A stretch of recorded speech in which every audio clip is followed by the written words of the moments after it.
నంద్యాల టీడీపీలో పంచాయతీ కొలిక్కొచ్చిందా? టికెట్ ఆశించి భంగపడ్డ భూమా బ్రహ్మానందరెడ్డి పోటీ నుంచి వెనక్కి తగ్గినట్లేనా? పార్టీ అధినాయకత్వం ప్లాన్ సక్సెస్ అయినట్లేనా? Let's watch. నంద్యాల టీడీపీలో భూమా బ్రహ్మానందరెడ్డి వ్యవహారం హాట్ టాపిక్ గా మారింది. ఇక్కడ ఇన్ఛార్జిగా ఉన్న భూమా బ్రహ్మానందరెడ్డి టికెట్ ఆశించి భంగపడ్డారు. ముస్లిం మైనారిటీల కోటాలో ఫరూక్ కి అధిష్టానం టికెట్ ఇచ్చింది. అభ్యర్థిని ప్రకటించిన వెంటనే భూమా బ్రహ్మానందరెడ్డి తన అసంతృప్తిని వెళ్లగక్కారు. నంద్యాలలో ఇండిపెండెంట్ గా పోటీ చేస్తానంటూ చేసిన ప్రకటన కలకలం రేపింది. నియోజకవర్గంలో టెలిఫోన్ సర్వే పార్టీలో మరింత ఆందోళనకు కారణమైంది. భూమా బ్రహ్మానందరెడ్డి ఓ దశలో స్వతంత్ర అభ్యర్థిగా పోటీ చేస్తానని, చంద్రబాబు ఫోటోతో ఎన్నికల ప్రచారం చేస్తానని ప్రకటించారు. ఆ తర్వాత టీడీపీ పెద్దలు జోక్యం చేసుకున్నా ఫలితం లేకుండా పోయింది. నామినేషన్ వేయడానికి అంతా సిద్ధం చేసుకున్నారు. అయితే చివరి నిమిషంలో రంగంలోకి దిగిన అధిష్టానం మాజీ మంత్రి ఏరాసు ప్రతాప్ రెడ్డి, పెనుగొండ మాజీ ఎమ్మెల్యే పార్థసారథిని దూతలుగా భూమా బ్రహ్మానందరెడ్డి వద్దకు పంపింది. 2 గంటల సేపు ముగ్గురు మధ్య చర్చలు జరిగాయి.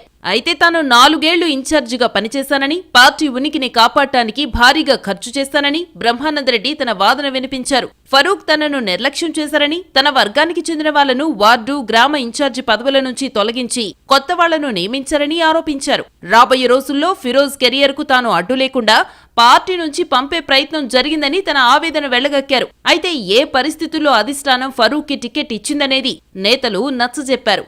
భూమా బ్రహ్మానందరెడ్డితో పార్టీ అధ్యక్షుడు అచ్చెన్నాయుడు, టీడీ జనార్దన్తో మాట్లాడించారు.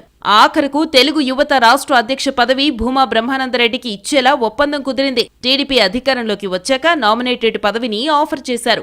వీటికి అంగీకరించిన భూమా బ్రహ్మానందరెడ్డి ఇండిపెండెంట్ గా పోటీ చేయబోనని హామీనిచ్చారు. అయితే హైకమాండ్ కు కొన్ని కండిషన్స్ పెట్టారు. అభ్యర్థి ఫరూక్ ప్రమేయం లేకుండానే ఒంటరిగా ప్రచారం చేస్తానని పట్టుబట్టారు.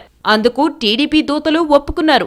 అధిష్టానం ప్రతిపాదనలను అనుచరులతో చర్చించి ఓకే చేసిన బ్రహ్మానందరెడ్డి సొంతంగా ప్రచారం చేసేందుకు సిద్ధమయ్యారు. మొత్తానికి ఫరూక్, భూమా బ్రహ్మానందరెడ్డి మధ్య హైకమాండ్ జోక్యంతో పంచాయతీ సెటిల్ అయింది.